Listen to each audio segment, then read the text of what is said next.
आपण बघतोय की गडांवर खूप जास्त अतिक्रमण होत आहेत, ती अतिक्रमण आपण कशी थांबवू शकतो? महाराष्ट्रामध्ये जे प्रसिद्ध गड आहेत त्या गडावरती आपली ये जा असते, पण जे काही अपरिचित गड आहेत त्या गडावर आपली ये जा कमी असते.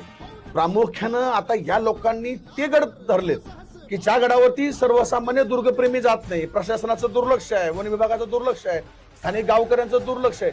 असे गड आता ह्या लोकांनी हिरलेले आहेत आणि त्या गडावरती आता अतिक्रमण करण्याचं काम चालू आहे. अतिक्रमण आहेत म्हणून आपल्यासारखे सर्वसामान्य शिवप्रेमी थांबलेले नाहीयेत. कोल्हापूर जिल्ह्यातील, सातारा, सांगली जिल्ह्यातील अनेक शिवप्रेमींनी, म्हणजे वेगवेगळ्या जिल्ह्यातील अनेक शिवप्रेमींनी त्यावेळी विशाळगडासाठी मोठमोठे आंदोलनं केलेली आहेत.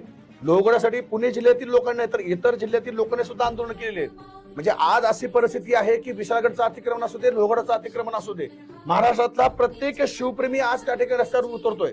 आज त्या गडाच्या अतिक्रमण काटण्यासाठी सरकारच्या विरोधात त्याला बसलाय. स्वतः समजा मी एखाद्या पक्षातला जरी असलो तर मी माझा पक्ष, मी माझे वैचारिक मतभेद बाजूला ठेवून त्या गडावरचं अतिक्रमण करण्यासाठी प्रत्येक शिवप्रेमी त्या आंदोलनामध्ये त्या ठिकाणी सहभागी आहे, त्या चळवळीमध्ये, मुक्ती चळवळीमध्ये सहभागी आहे.